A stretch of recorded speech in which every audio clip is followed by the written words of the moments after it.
Welcome to the story. Don't forget to like, subscribe and support me. The rain drizzled softly against the tall, arched windows of the grand library of Allure, casting a mosaic of rippling shadows across the endless rows of ancient tomes. Sari sat hunched over a wooden desk piled high with scrolls and dusty manuscripts. His fingers traced the faded ink of a parchment, eyes flickering with a mix of frustration and determination. Another dead end, he muttered, pushing the scroll aside. Weeks had turned into months as he delved deeper into his research on ancient magical practices. His thesis was supposed to be groundbreaking, a work that would finally earn him recognition among the scholars of Allure. Yet, the more he searched, the more elusive his goal became. The library was nearly empty at this late hour, save for the occasional flicker of candlelight from distant aisles. Sari rubbed his tired eyes and glanced around, contemplating calling it a night. Just then, a faint draft brushed past him, carrying with it the subtle scent of old paper and something metallic. Curiosity piqued, he followed the draft to a section of the library he hadn't explored before. The shelves here towered ominously, filled with books that looked as though they hadn't been touched in centuries. As he ran his hand along the spines, one of the shelves creaked and shifted slightly. Startled, he stepped back as the massive bookcase moved just enough to reveal a narrow passageway. Heart pounding, Sari peered into the darkness. What in the world? Grabbing a nearby lantern, he took a cautious step inside. The passage led to a small, circular chamber. In the center stood a pedestal made of black marble, and upon it rested an ancient book bound in dark leather, adorned with cryptic symbols that seemed to writhe under the lantern's light. He approached the pedestal, eyes wide. An inscription was carved into the stone: "He who breaks this seal shall tread the path of shadows." A heavy wax seal kept the book closed, imprinted with a sigil he didn't recognize. Every rational part of his mind screamed caution. Yet, the allure of the unknown was overpowering. This could be the discovery that changes everything, he thought. Without further hesitation, he broke the seal. A cold breeze swept through the chamber as he opened the book, its pages emitting a faint, eerie glow. Whispers filled the air, indecipherable yet hauntingly beautiful. As he scanned the pages, he realized what he held: a compendium of necromantic spells, knowledge thought lost or deliberately erased from history. "This is impossible," he whispered, fingers trembling as he turned the pages. The power contained within was immense, and the possibilities endless. The ethical implications flickered through his mind, but he brushed them aside. Knowledge is neither good nor evil, he reassured himself. It's how one uses it that matters. Over the next few days, Sari dove headfirst into the book's contents. He began with the simplest spells, ones that required minimal energy and, presumably, posed little risk. In the privacy of his modest apartment, he attempted his first necromantic ritual. A lifeless moth lay on his desk, its delicate wings spread out. He recited the incantation softly, feeling a strange energy course through him. The moth twitched, its wings fluttering weakly before it took flight and circled the room. A mix of exhilaration and disbelief washed over him. He'd done it. He'd performed magic that hadn't been seen in ages. But as the excitement faded, a wave of fatigue hit him. His vision blurred momentarily, and a dull ache settled behind his eyes. Just the strain of the spell, he told himself, dismissing the discomfort. Sleep came fitfully that night, filled with unsettling dreams of shadowy figures and distant whispers. The following morning, Sari met his close friend Lysandra at the local cafe. Tilda copyright. She eyed him critically as he sipped his coffee. "You look exhausted," she said, concern evident in her voice. Lysandra was a fellow scholar, specializing in elemental magic. They'd studied together for years and shared a mutual respect for each other's work. "Just been pushing myself lately," he replied casually. "Pushing yourself or obsessing over that thesis?"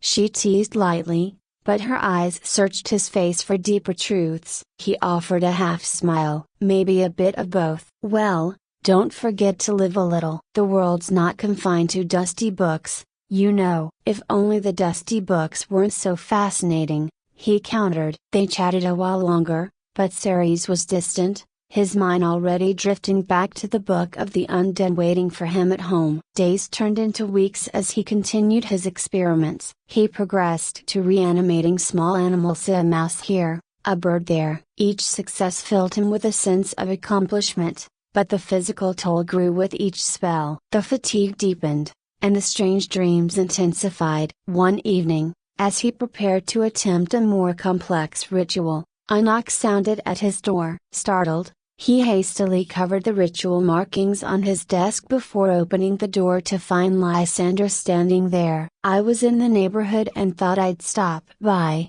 she said brightly, though her eyes held a hint of suspicion. He stepped aside to let her in. "It's good to see you." As she entered, her gaze swept the room, landing momentarily on the partially concealed markings. "Working on something new, just some theoretical stuff," he replied quickly. She raised an eyebrow. "Theoretical? Since when do you draw sigils for theoretical work?" He sighed, realizing there was little point in hiding it. "Fine. I've been exploring some alternative forms of magic." "Alternative, Ceres? What are you getting into?" "Nothing dangerous," he assured her. "Just expanding my horizons." She studied him for a moment. "You know, there are reasons some magics are forbidden or forgotten. They can be harmful, not just to you but to others. I appreciate your concern, but I know what I'm doing." "Do you?" "You're pale, you look exhausted, and there's a darkness around you that's unsettling." He scoffed lightly. "You're imagining things." "Maybe I am," she conceded, though her eyes said otherwise. "Just promise me you'll be careful." "Always," he said, forcing a reassuring smile. After she left, Ceres couldn't shake a lingering unease. But the pull of the book was stronger. He resumed his preparations, determined to push the boundaries further. That night, he attempted to resurrect a stray dog he'd found lifeless in an alleyway. The ritual was complex, requiring precise incantations and sigils drawn in special inks. As he spoke the final words, a surge of energy drained from him, so intense that he collapsed to his knees. The dog's body twitched violently before standing up, eyes glowing with an unnatural light. It looked at him briefly before bolting out the door into the night. Breathless and weakened, Ceres tried to stand but found his limbs heavy. A cold sweat covered his body, and his vision darkened at the edges. It took all his remaining strength to crawl into bed. He awoke to sunlight streaming through the window and the sound of distant bells. Sitting up slowly, he noticed his hands trembling. But alongside the physical weakness was a thrilling realization. He had successfully performed a significant necromantic spell. Over the next few days, rumors spread through the city about sightings of a ghostly dog roaming the streets. Whispers of dark magic began circulating among the scholars, but no one knew the source. Meanwhile, Ceres became increasingly isolated. Colleagues noticed his absence from the library and lectures. When they did see him, he appeared distant, his once vibrant eyes now dull and shadowed. Lysandra sought him out again, this time with greater urgency. She found him in his apartment, surrounded by candles and obscure texts. "Ceres, this has gone far enough," she declared, standing in the doorway. He barely looked up. "I'm on the verge of something incredible, Lysandra." "At what cost?" "Look at yourself." "You're wasting away." He waved a dismissive hand. "Temporary side effects, nothing more." She stepped closer, her voice softening. "Please, let me help you. Whatever this is, we can figure it out together." He met her gaze for a moment, a flicker of his old self shining through. But then the shadows seemed to deepen around him. "I don't need help, I need understanding." "Then help me understand." He sighed heavily. "I've found a source of magic unlike anything we've ever known. It could change everything, our understanding of life and death, of existence itself. Some things aren't meant to be tampered with," she cautioned. That's the fear talking. Progress requires risk. At the expense of your soul. He flinched slightly at her choice of words. You don't know what you're talking about. Maybe not entirely, she admitted. But I know enough to see that this path leads to destruction. He turned away, signaling an end to the conversation. I think you should go. She hesitated before leaving, her eyes filled with a mix of sadness and determination. That night, the dreams returned with a vengeance. Ceres found himself wandering through a desolate landscape, shadows stretching infinitely in all directions. Whispering voices grew louder, forming incoherent chants that echoed in his mind. He awoke with a start, sweat-drenched and heart-pounding. I need more, he whispered to himself. Just a bit more. Driven by an insatiable hunger for power, he delved deeper into the book. The pages seemed to reveal new information each time, as if responding to his growing abilities. He learned of a ritual that could grant him mastery over life and death, a power reserved for the gods. But the text was clear. The ritual required significant sacrifice. Around this time, news reached him of his mentor's passing. Master Evander had been a guiding force in his early years, a beacon of wisdom and kindness. The loss hit him harder than he expected. Attending the funeral, Ceres stood apart from the others, his mind racing. As the ceremony concluded, a forbidden thought took root. What if he could bring Evander back? The idea consumed him. Here was both the perfect opportunity to test his newfound abilities and to right a cosmic wrong. Surely, returning a good man to the world was justification enough. Under the cloak of night, he visited the mausoleum where Evander was laid to rest. The air was thick with the scent of incense and stone. Standing before the ornate sarcophagus, he began the intricate ritual. Chalk lines and symbols covered the floor, illuminated by the flickering light of black candles. He recited the incantation, each word draining him further. A chill enveloped the room as unnatural winds swirled around him. The sarcophagus lid shifted, grinding against stone. Ceres watched in awe as Evander's form emerged. But something was wrong. The eyes that met his were vacant, devoid of the warmth and wisdom they once held. Master? Ceres whispered hesitantly. The figure stepped forward mechanically, a hollow echo of the man he had been. Panic surged through Ceres as he realized the gravity of his mistake. This isn't right, he stammered. This isn't how it was supposed to be. Evander's reanimated form reached out, and Ceres recoiled in terror. Gathering what strength he had left, he fled the mausoleum. The haunting image of his mentor's empty gaze burned into his mind. Back in his apartment, he tore through the book, searching for answers. The text now seemed cryptic, the letters twisting and rearranging themselves before his eyes. The whispers grew louder, more insistent. Your soul diminishes, a voice hissed from the shadows. Who's there? Ceres demanded, spinning around. From the darkness, ethereal figures emerged, apparitions of those who had previously wielded the book's power. Their faces were gaunt, eyes hollow. You tread a dangerous path, one whispered. Each spell consumes you, said another. There's a price for tampering with the natural order, warned a third. Tell me how to fix this, Ceres pleaded. How do I restore what I've done? They faded back into the shadows, leaving only their haunting words behind. Despair gripped him. The realization that he might be in over his head began to set in. But alongside it was a stubborn refusal to accept defeat. There had to be a way to control this power without losing himself entirely. In the following days, his condition worsened. The physical toll was undeniably pale skin, sunken eyes, a frailty that made every movement a challenge. But more alarming were the hallucinations. He saw shadows where there should be none, heard whispers in silent rooms. Word spread among the scholars of his erratic behavior. Some speculated he was dabbling in forbidden arts, others thought he was simply succumbing to the pressures of his work. Lysandra, refusing to give up on him, delved into her own research. She scoured the restricted sections of the library, piecing together fragments of history related to necromancy and soul magic. What she discovered chilled her to the bone. Armed with this knowledge, She sought out Ceres once more. Finding him proved difficult. He isolated himself completely. Eventually, she tracked him down to an old study room in a forgotten wing of the library. "Ceres, we need to talk," she said firmly, entering the dimly lit room. He glanced up from the book, his eyes weary but still burning with an unsettling intensity. "There's nothing to discuss." "You're wrong," she replied, stepping closer. "I know about the Book of the Undead." He stiffened. "How could you?" "I've been doing my own research,"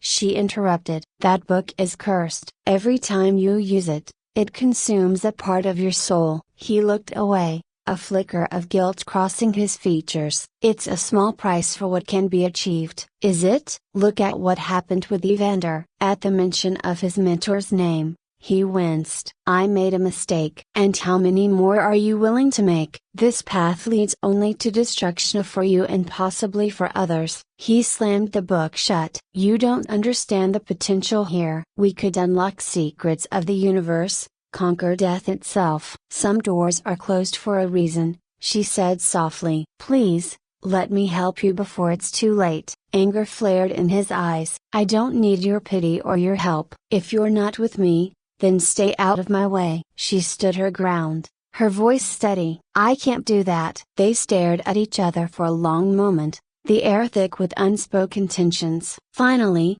he broke the gaze, returning his attention to the book. "Leave," he ordered quietly. With a heavy heart, Lysandra turned and walked away, determination hardening her resolve. If he wouldn't save himself, she would find another way. As Ceres delved deeper into the book, it revealed to him the ultimate ritual, a spell that would grant unparalleled control over life and death. The preparations were extensive, requiring rare ingredients and precise timing aligned with upcoming celestial events. He began gathering what he needed, each step pulling him further from the world he'd once known. The whispers no longer haunted him, they guided him, seducing him with promises of power and transcendence. Unbeknownst to him, Lysandra was making her own preparations. She sought counsel from the Council of Mages, presenting her findings and expressing her concerns. But bureaucracy and skepticism hindered her efforts. "These are serious accusations,"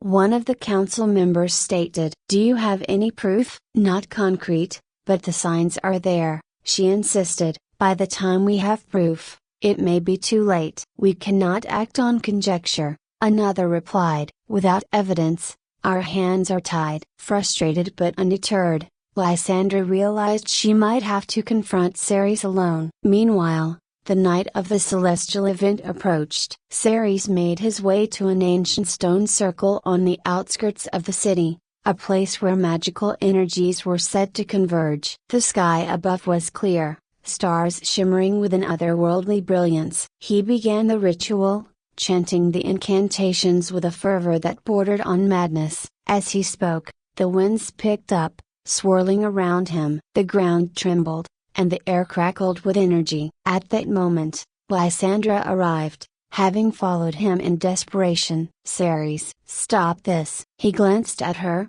eyes glowing with an unnatural light. "It's too late to turn back now. This power will destroy you." "No," he corrected. "It will transform me." She stepped forward, reaching out. "Please, I'm begging you." But her words were drowned out as the ritual reached its climax. A beam of dark light shot up from the circle, piercing the heavens. All around them, shadows materialized into grotesque forms of the spirits of the dead, summoned but uncontrolled. They howled and spread out toward the city, leaving a trail of chaos. Ceres watched in horror as his grand design unraveled. "This isn't what was supposed to happen," he whispered. Lysandra grabbed his arm. "You can still stop this." He looked at her, vulnerability and fear flashing across his face. "How?" "Reverse the spell. Use the counter ritual." He hesitated, the weight of his actions bearing down on him. "It will consume what's left of me." She nodded solemnly. "I know." Taking a deep breath,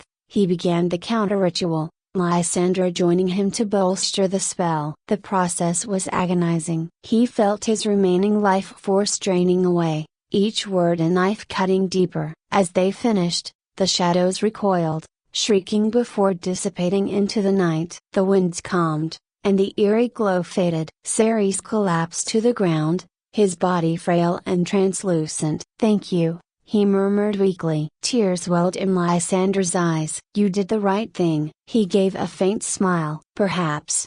Too late." His form shimmered before dissolving into a cascade of light, which rose briefly before vanishing into the sky. Lysandra knelt there for a long time, grief and relief intertwining within her. The city was safe, but the cost had been great. As dawn broke, she stood and made her way back to Allure, the first rays of sunlight casting a hopeful glow on the horizon. The city of Allure stirred awake under the gentle embrace of dawn, unaware of the catastrophe it had narrowly escaped. As Lysandra walked through the quiet streets, the weight of the night's events pressed heavily upon her. The familiar cobblestone pathways seemed unchanged, yet she knew that beneath the surface, the very fabric of their world had been tested. She made her way to the grand library, its towering spires casting long shadows in the early morning light. Inside, the vast halls were still and silent. She headed straight for the hidden chamber where Ceres had first discovered the Book of the Undead. The chamber's entrance was ajar, the protective seals broken. Standing before the pedestal where the book once rested, she felt a surge of determination. "This ends here," she whispered. Retrieving the book from her satchel, she placed it back on the pedestal. The dark leather cover seemed to pulsate, as if aware of her presence. Summoning all her magical strength, Lysandra began to weave a complex sealing spell. Runes of light etched themselves into the air, intertwining around the book and pedestal. The chamber resonated with ancient energy as she chanted, her voice steady and resolute. As the final words left her lips, a brilliant flash filled the room. When the light subsided, the book was encased in a sphere of shimmering energy, the protective barriers restored and strengthened. Exhausted but satisfied, Lysandra exited the chamber, ensuring the entrance was concealed once more. She knew that merely hiding the book wasn't enough. Measures had to be taken to prevent others from succumbing to its temptations. Over the following weeks,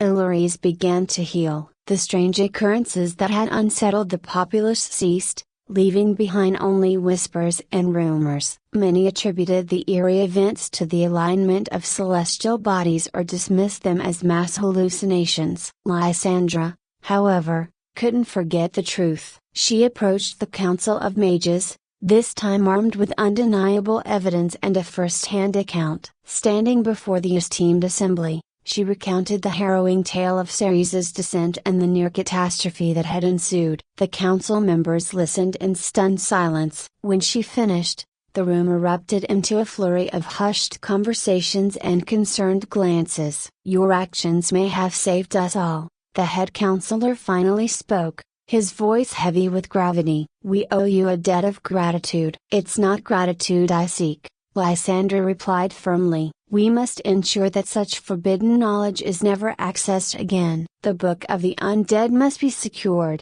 and safeguards put in place." The council agreed. They formed a special task force dedicated to the containment and monitoring of dangerous artifacts. Lysandra was appointed as its leader, her experience deemed invaluable. Together, they developed intricate wards and enchantments to reinforce the library's protections. The hidden chamber was sealed behind layers of magical barriers, each designed to deter even the most determined seeker. Months passed, and life in Allure returned to a semblance of normalcy. Yet, the events left an indelible mark on the city's collective consciousness. The scholars and citizens alike became more cautious, a newfound respect for the boundaries of magic taking root. Memorials were erected in honor of those affected by the night's events, including a modest statue of Ceres in a quiet corner of the library's courtyard. It depicted him as he once was, a passionate scholar with a thirst for knowledge,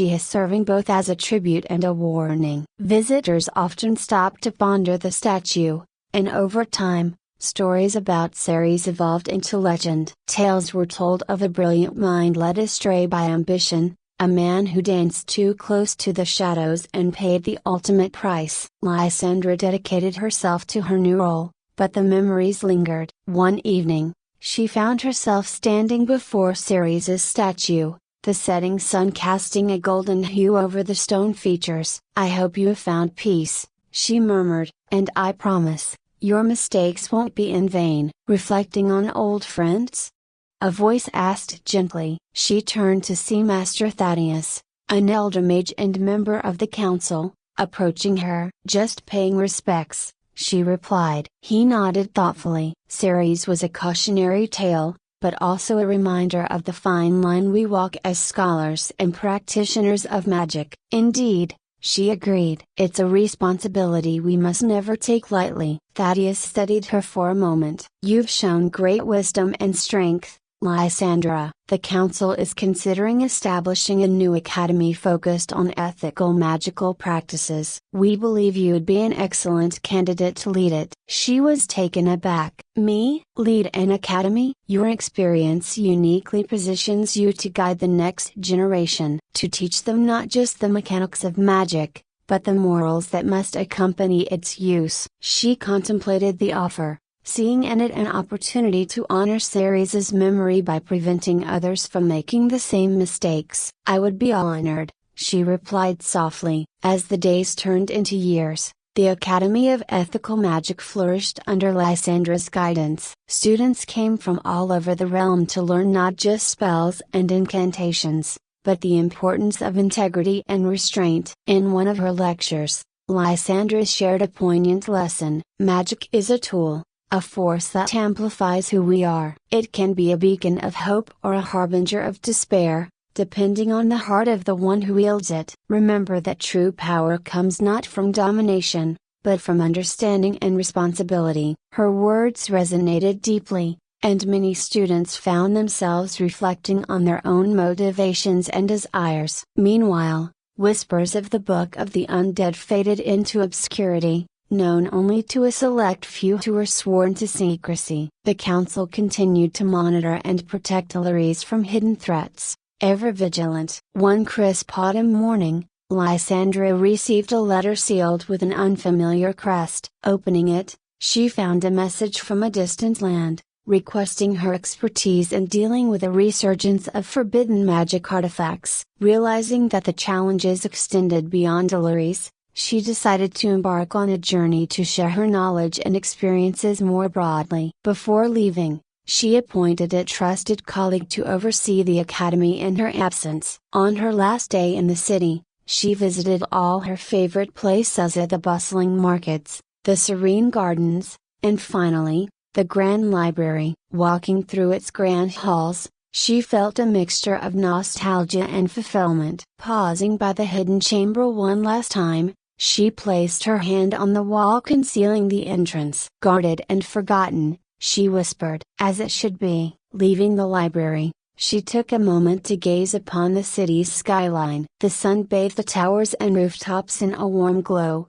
a city alive with promise and potential. Her travels took her to distant kingdoms and remote villages, where she advised rulers and taught aspiring mages. Her reputation grew, and with it, a network of individuals committed to safeguarding the ethical practice of magic. Years later, stories began to circulate about a wise mage who roamed the lands, helping those in need and combating the misuse of magical powers. Some said she was ageless, others that she was guided by spirits. Few knew her true name, but many knew her impact. Back in Allure's, the academy thrived. The city became a beacon of responsible magical study, attracting scholars from all corners of the world. The lessons learned from Ceres' fate became an integral part of the curriculum, ensuring that his story continued to influence and educate. One evening, as the city settled into the quiet of night, a shooting star streaked across the sky. Those who saw it felt a strange sense of peace, as if touched by a gentle reminder of the balance between ambition and humility. Lysandra, camping under that same sky miles away, saw the star and smiled softly. "Perhaps that's you, old friend," she mused. A guiding light at last. Her journey was far from over, but with each step, she carried with her the lessons of the past and the hope for a wiser future.